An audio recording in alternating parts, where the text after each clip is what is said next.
Melbourne, and it's my job tonight to welcome you all to the 2024 Blues and Sports Awards.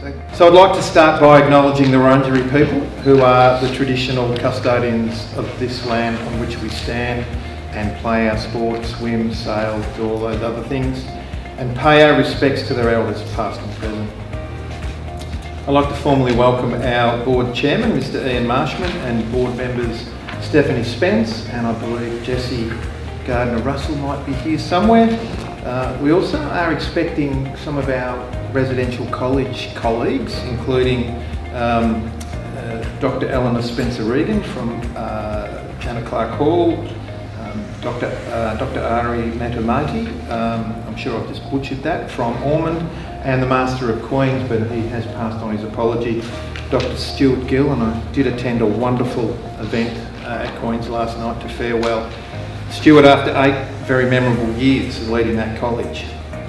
We also have members of our advisory group. I think Sam Thompson is here. I've seen a couple of club presidents on the way in, so welcome to them. Of course, all our fantastic student athletes hiding up the back, our coaches, our team managers, and our family and friends, of course, who are very welcome. So tonight we're all here to celebrate many of the sporting exploits during the year by presenting both Blues and Sports Awards to the best performed student athletes in a tradition that stretches back almost to the formation of the university. And the first inter-varsity competition was between the University of Melbourne and Sydney in rowing and cricket in 1870. So it's a tradition almost going back 160 years now. However, it is now my great pleasure to introduce Sam Williamson, who is our special guest. Each year we invite a past Blue or award winner to address our student athletes and guests. And on behalf of the sporting community, we're very pleased that Sam has agreed to join us. Sam is a world champion, Olympian and Commonwealth gold medalist in the pool, and is a proud University of Melbourne alum, having recently completed a science degree. Nothing quite has the potential to knock you down like the pursuit of a goal will. Every obstacle on this monomaniacal quest will distill you down to your purest form. It will slowly whittle away at your passion and love. It will, in more ways than one, and with very little to no regard for your well-being, reduce you down to nothing. It will strip you bare. But only then can you see what truly matters to you, and only then can you understand what lies ahead of you and what it will take to overcome. Because in my very humble journey, every obstacle was simply a problem I hadn't yet overcome. Now, I couldn't tell you a memory from my childhood that doesn't involve some body of water, whether it was beach holidays with my dad surfing down the coast, swimming lessons before I could walk, or just backyard pools and barbecues in summer. It's a part of our culture to be at the beach, and from a very, very young age, Mum and Dad insisted that I learn how to swim. And I absolutely hated it. But who wouldn't? I can still remember those freezing cold winter nights. Mum had me wrapped up in a towel and ushering me off to the car, dripping wet, absolutely miserable. But then, one fateful afternoon, that all changed. 2009. I was 10 years old at the time, and the Commonwealth Games had just been in Melbourne the year before. We had one of their athletes come in to talk to us. Now, while at the time I'd been completely indifferent to who they were or their achievements, one thing I can remember was their passion for sport and their passion for representing their country and what they loved. And from that moment, I was hooked. I didn't quite know how I was going to do it. I didn't quite know how or what I was going to do it in, but I knew in that moment, all I wanted to do was represent Australia. And I told myself, one day I'm going to do that. 15 years of early mornings later, to then miss out on qualifying for my first Commonwealth Games by less than a second, and seeing every single one of my friends receive the news I'd been dreaming about for the last 10 years, a chance to represent Australia, was an infinitely crushing blow. But that night, my coach at the time pulled me aside after seeing how devastated I was, and he looked at me and he said, "Sam, this feeling you have right now, remember it. I'm not going to try and hide it from you because it sucks. It will make you want to quit. I get it. But whatever you do, don't. Because you'll regret throwing away something you've worked so hard for so long, far more than this little bump in the road. Because you can use this. You can channel this heartache. Don't shy away from it. Use it.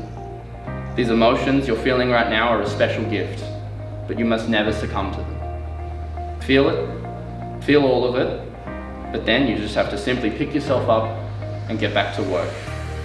Talent will only get you so far. It's hard work that will always prevail. So, for the next few years, that's all I did. I armored myself in this heartache, only to be knocked down again and again and again, missing out on qualifying for the next 4 Australian teams. 2019, it was only 1 second.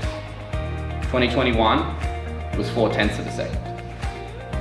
And at this point, the crushing reality of swimming had begun to set in. Unlike football, you don't get a chance to redeem yourself the following week, let alone 6 months down the track. It's a 12-month cycle, if you're lucky. You get one chance, and if you miss it, that's it. Pack your bags, go home, try again next year. But somehow I wasn't quite ready to give up on my dreams. Somehow, through all of this, I managed to get myself to the pool the following year and race. Only, once again, for that all far too familiar result, defeat. This time by 0.2 of a second. But this time my coach had no words for me. A very simple text the next morning. A question with a 5-word answer I knew all too well. He simply asked me, "Sam, why do we fall?" It's so we can get back up. Now the beauty of swimming, I've found, is hidden behind the veil of its brutality. It is in these moments of despair that I find myself at the mercy of unbridled honesty. These vicious thoughts of inadequacy, slowly gaining traction, and once again arriving at the mercy of myself. Because it would be so much easier to simply roll over and accept this is the new status quo. Look myself in the mirror and think, maybe I'm not good enough. Maybe this isn't for me.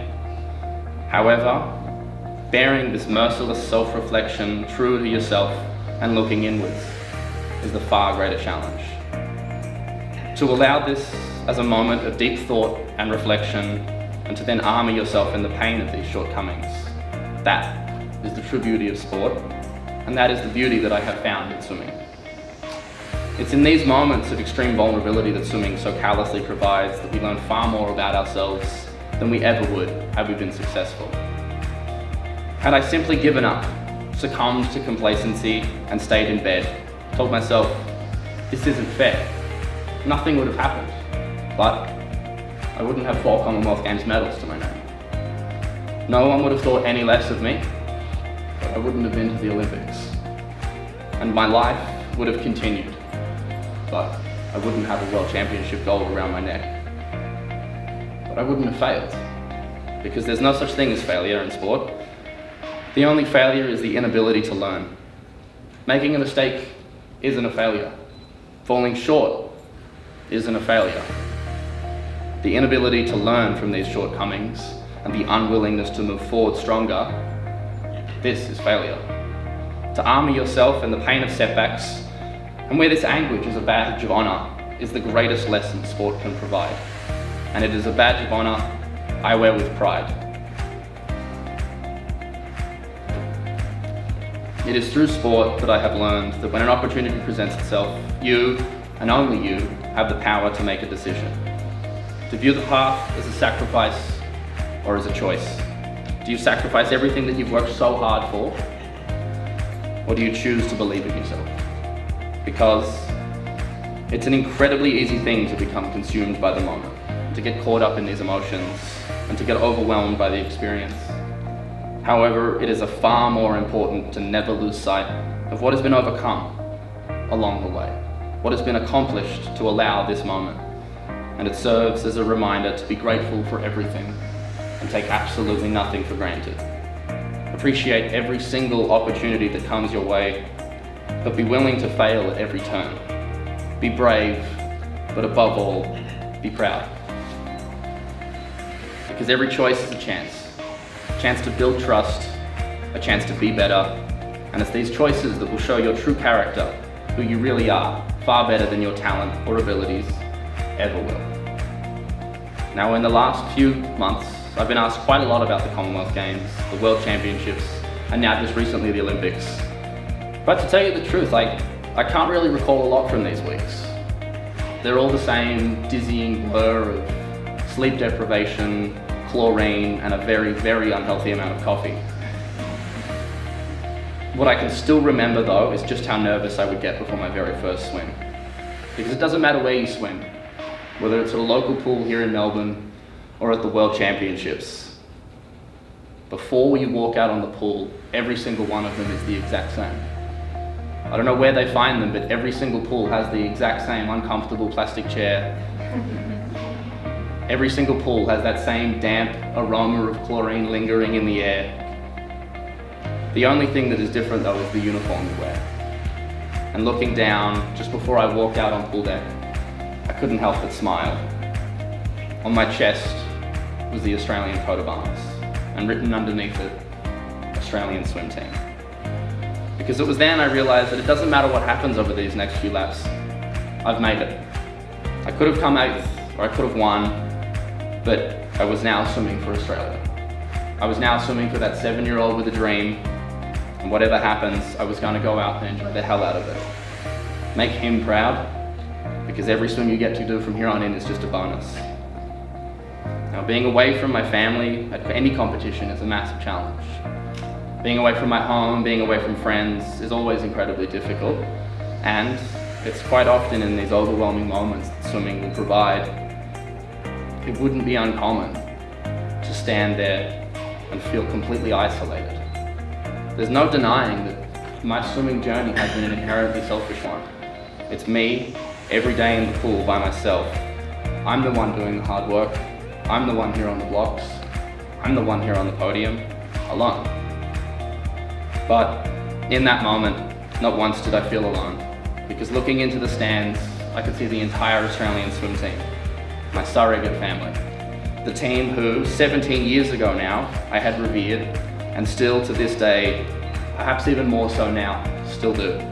A team for years I'd only ever dreamt of being a part of, a team who had adopted me as one of their own. And now, sharing in this experience, sharing in all the heartbreak, sharing in all the tears, sharing an unbreakable bond. I had made it. This was the dream, but this is only just the beginning. Thank you.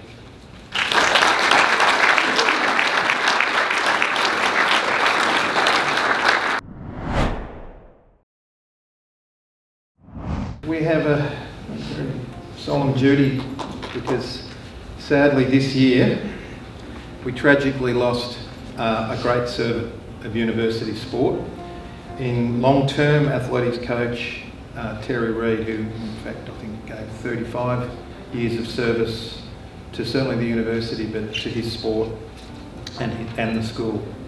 And tonight our board member and university staff member Stephanie Spence is here tonight to honour Terry and his contribution to the university and athletics. Stephanie is also a university alum and long-term member of the athletics club, competing at state and national level before becoming the first female president of the Victorian Athletic League and then chair of the Stawell Gift, Australia's preeminent sprint race. Importantly, Stephanie knew Terry for many years as a fellow athlete, coach, friend, and I can't really tell the story of Stephanie and Terry. That's Stephanie's role to do that, but I would certainly thank her for coming tonight to pay tribute to Terry Reid. Thank you, Stephanie.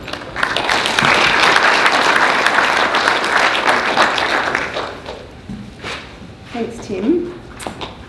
So as Tim said, in late July this year, the university lost a great servant in athletics, Coach Terry Reid, who passed away after a short battle with motor neurone disease. Terry was a well-known figure around the sports precinct, being on site most days and involved in the athletics club and athletics generally over about a 40-year period. First as a student athlete, and then transitioning into coaching with his longtime coaching partner, Manfred Lewandowski. I used to love coming past the track after work on a Tuesday or a Thursday because I'd always see them before training started, and you'd always have a bit of a laugh. They were a great pair. A life member of the club, Terry was always willing to help coach at InterVarsity and assist with the intercollegiate athletics and more broadly with Victorian teams, often officiating at state athletic meets.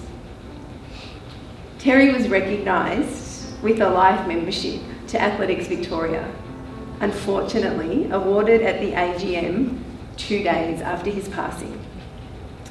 This was mentioned at his funeral. They really wanted to surprise him, but unfortunately he passed without the knowledge of this recognition. I'm just going to share a few stats with you about Terry. He first joined Melbourne Uni Athletics Club in 1984.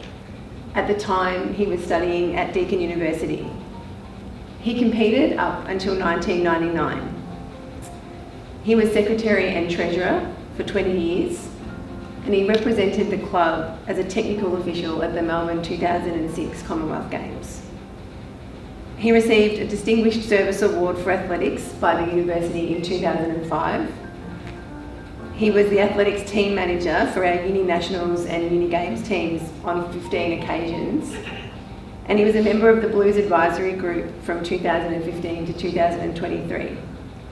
But most importantly, he probably would like to tell you that his PB for the 100 metres was 10.5. The funeral was really well attended by many from the university, athletics club and sporting community, as well as students and staff from St Columba's College. It was here at St Columba's College, where Terry taught for over 30 years, that I had the great fortune of meeting him. I'm a former state and national level track athlete, but I would not have been if it wasn't for Terry Reid. Terry was the reason I started athletics, and I will remain forever grateful to him for introducing me to a sport and encouraging me to believe in myself and to achieve my best.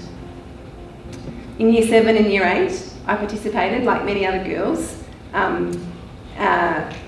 in the track and field competition because it often meant a day off class. I don't recall winning anything, but I was thrilled to just be part of the team. It was in Year 9, when I participated again, that I started to win a race here or there. And then in Year 10, I was beating Year 11 and 12 girls. Terry saw this and talked with me about running and encouraged me to join a club. And honestly, the rest is history. And this was 27 years ago. Now I have the thrill of watching my own children participate in Little Athletics, and the joy is next level.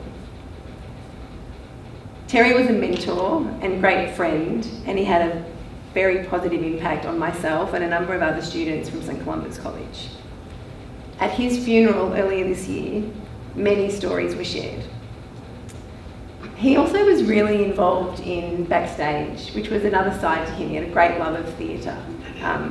And at the funeral there was sporting students as well as theatre students, and we joined. And the commonality from the stories that we talked about was how Terry just had this ability to understand if someone was struggling, and he would just be able to pick them up, often by telling a joke or saying something that he knew would make the student smile. He had a knack for supporting the underdog, and myself and friends of mine are just all the better for knowing him. Thank you, Terry, for your unwavering support. May you rest in peace.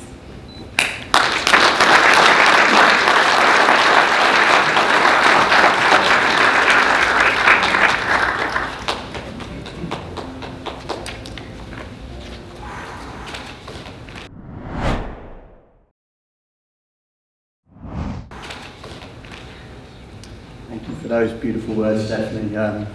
Terry is deeply missed. Good evening, ladies and gentlemen. My name is Tony Sefton. I am the Sports Performance Coordinator responsible for InterVarsity sport at Melbourne University. just to change the emphasis of the evening, is to say we're here to celebrate sport. And what a sport we had this year. We kicked off semester 1 on taking on our local rivals Monash University in the Big Blue Challenge with an intense T20 cricket match on the Oval. This set the stage for a series of thrilling competitions with 22 fixtures played across 14 different sports over 2 semesters. Against tough competition, our men's and women's teams showed unparalleled dedication and skill, retaining the Big Blue Challenge trophy. A special shout out to the women's table tennis team, who spectacularly won 3-1 win in the final fixture to clinch the trophy with an overall victory of 12 victories to 11. Semester 1 continued with the national championships in triathlon, athletics and swimming, where we had many gold-winning performances, meanwhile, while our men's and women's basketball teams competed in the UBL. Although the women didn't make the final series, the men lost a tight semi-final against Sydney. Both teams will come back better and stronger next year. Next on the list was the Indigenous Nationals held in Wollongong in late June, followed by our Surfing Uni Nationals in July. Semester 2 features the major events of the year, the Uni Nationals in Canberra. With a team of over 220 athletes and support staff, we came away with 6 national titles, winning in mixed lacrosse, mixed ultimate, open sailing, women's badminton, women's fencing and women's basketball. The final event of the year was distance running for Uni Nationals, which was held as part of the Sydney Marathon. After all the competitions were completed, we finished 3rd place in the overall championship pennant tally and retained the John Campbell Trophy for the most successful university in the South region, which hopefully you all agree it has been a truly wonderful year of sport. So tonight we are here for 3 sets of awards to present. We will start with the Blues Award, followed by the International Representation Award and concluding with our Sports Awards for 2024. But before we start presenting the 2024 Blues Awards, I would like to provide a brief explanation of the Blues nominating process.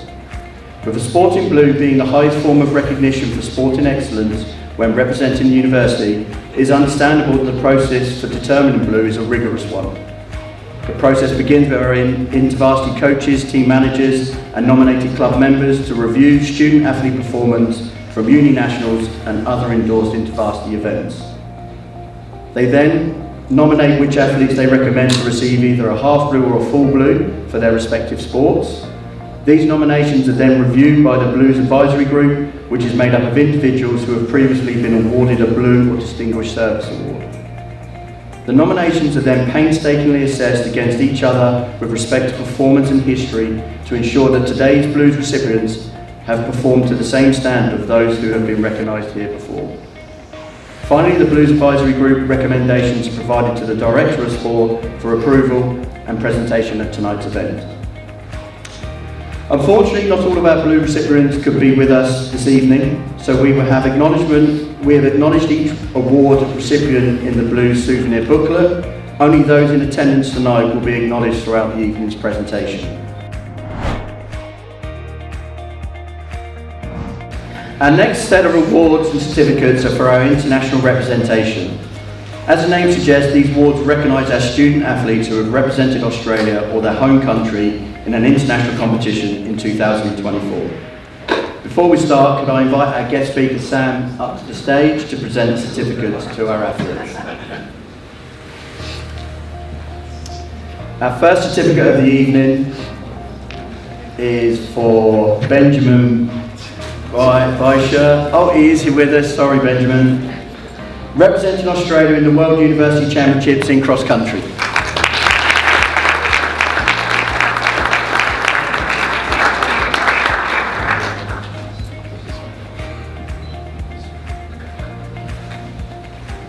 Sofia Gregovic, representing Australia in the Under-20s World Championships in athletics.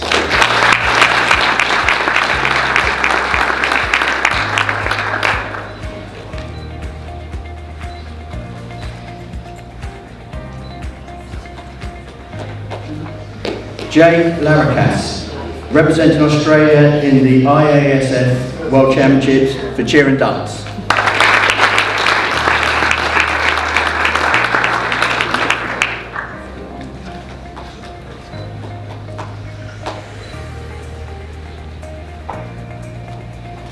Ella Ball, representing Australia in the FIE Grand Prix for fencing.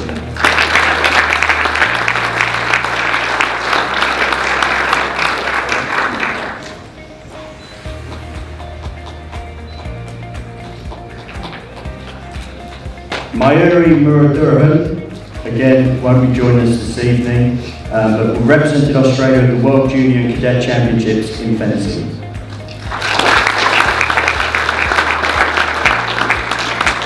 Mahiri Dharmabandhu, represented Australia in the World Box Championships in the box.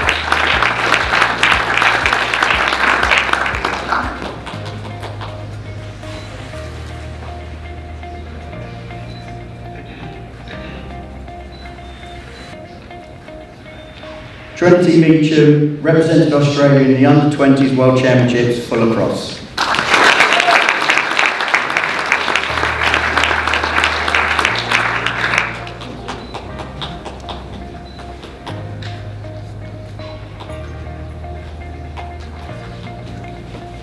Looks like Romi's not joining us this evening, so next on the list is Zara Lavery, representing Australia at the World University Championships in rowing.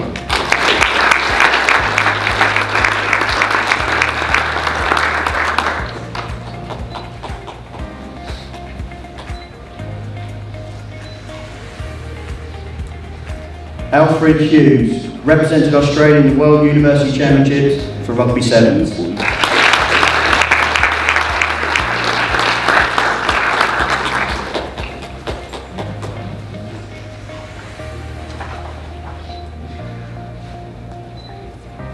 Sayon Raj, represented Australia in the World Junior Championships for Ultimate.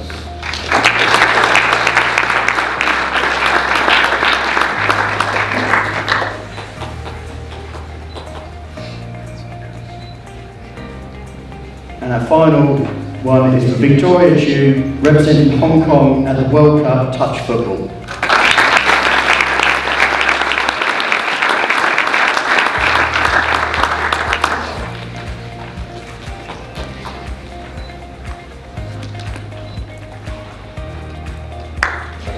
That concludes the certificates for international representation. Sam, you can return back to your seat. One last round of applause for all our winners.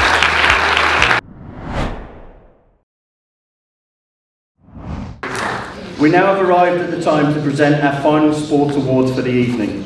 Can I ask our two team captains, Hannah and Harrison, up to the stage to present these awards?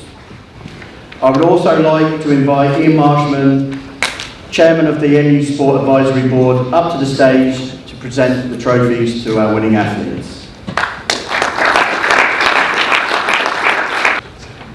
The first of our 6 awards tonight is Team Manager of the Year. This award acknowledges the efforts of a team manager who has contributed to the results and achievements of their team or sport during the nomination period. Nominees are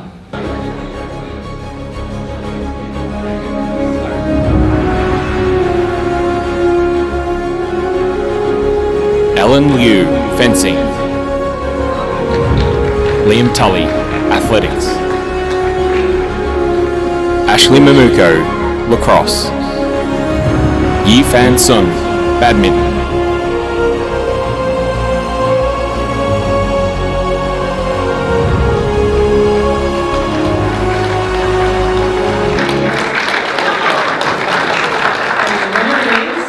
Liam Tully.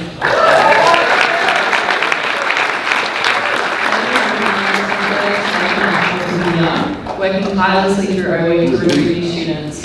His hard work created our biggest athletics team ever of 39 athletes, 18 more than our 2023 team. Liam is a fantastic communicator, he's highly organised and is a wonderful team leader on and off the track. Liam is great to work with and his passion for athletics always shines.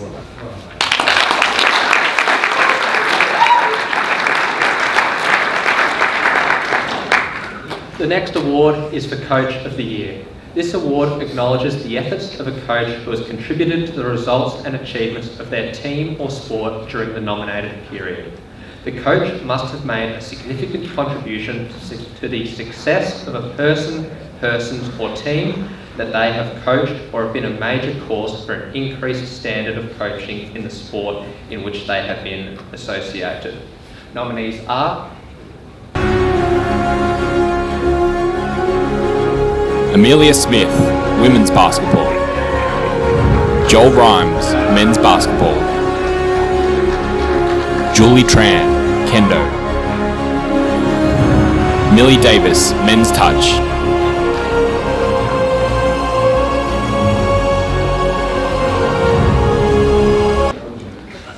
And the winner is Amelia Smith.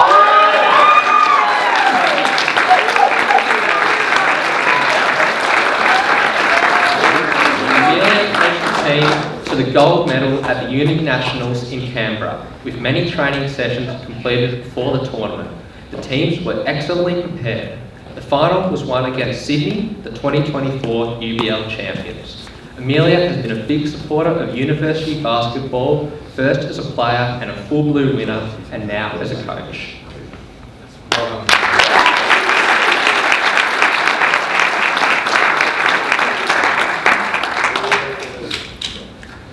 The next award is Team of the Year.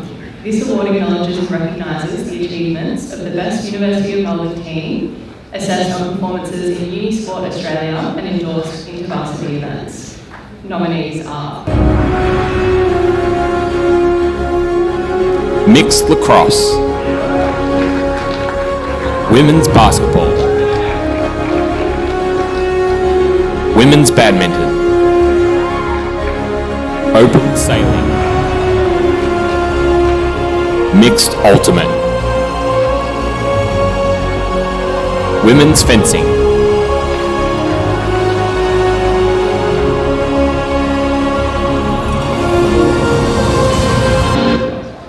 and the winner is Mixed Ultimate.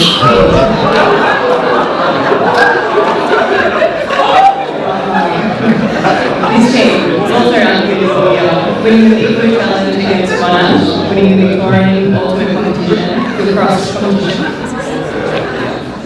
and then the Uni National Championship in Canberra. Josh, the team captain, the team and manager, had a strong team that recruited well to have the first talent available.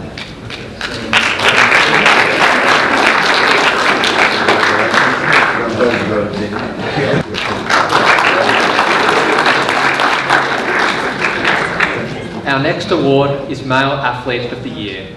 This award acknowledges and recognises the achievements of the best University of Melbourne male athlete, assessed on performances in Unisport Australia and endorsed into varsity events. Nominees are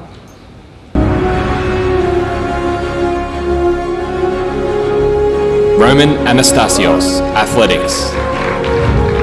Miles Cowton, Lacrosse. Josh Phillip, Ultimate.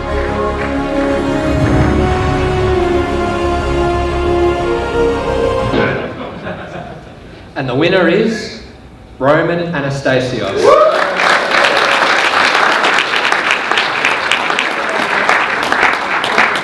Roman has won the high jump at the Uni Nationals for the last 2 years, jumping 2.17 metres in 2023 and 2.23 metres in 2024. The 6 centimetre increase was a personal best and was the third highest jump by an Australian during the domestic season.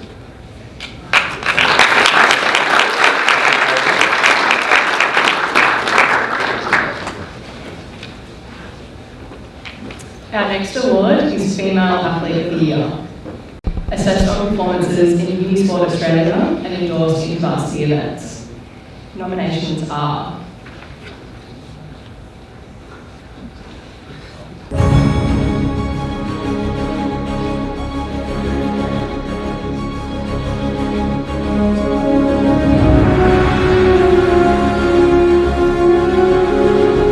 Layla Davis, Basketball. Megan Gallagher, Lacrosse. Mayuri Muralidharan, Fencing. Quinny Laurentia, Badminton. Sofia Gregorovich, Athletics.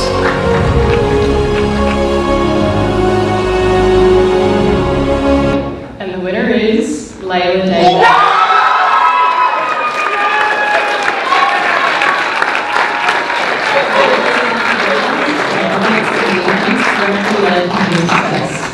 She was clearly the best on the court in the grand final and carried a large leadership responsibility for the team.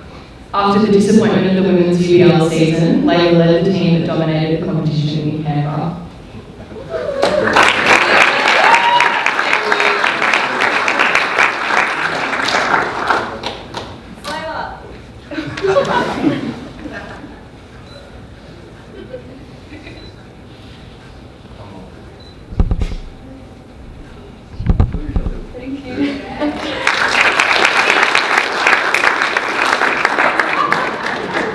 We've now come to the final award of the evening, the Outstanding Sporting Achievement of the Year Award. This award recognises the most exceptional performance by an athlete at an Olympic, Paralympic or Commonwealth Games, World Championships or any other significant competition whilst being a University of Melbourne student during the nominated period. If no student fits this criteria, state or university representation and results can be adjudicated as the next level. We have a short video to introduce the nominees and look back at some of our previous winners.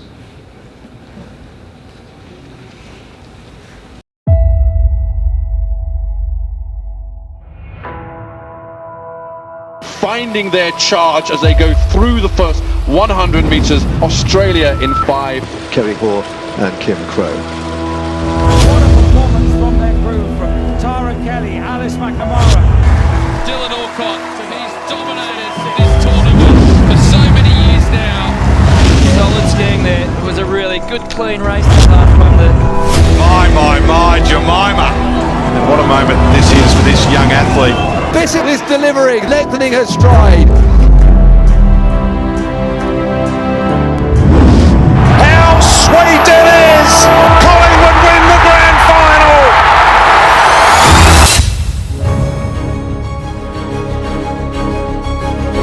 Jemima Montag, Athletics. Hayley Verbunt, Rowing. Anastasia Kuzmoran, Artistic Swimming. Georgia Rose Brown, Gymnastics. Sophia Grigorovich, Athletics. Annabelle Sutherland, Cricket. Lily Kavanagh, Baseball. Brodie Grundy, Australian Rules Football.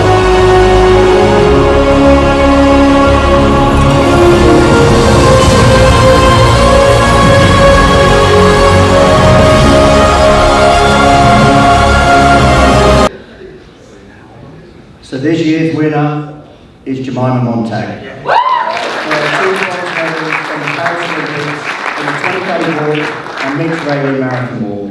Unfortunately, Jemima could not be with us tonight, but could I please ask Sandra Passetto, the President of the Melbourne University Athletics Club, to please come forward and collect the trophy on Jemima's behalf.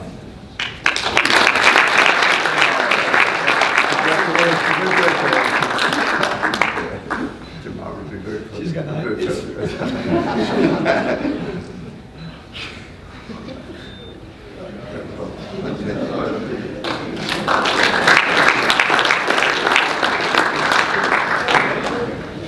Ladies and gentlemen, that concludes our presentation for the evening.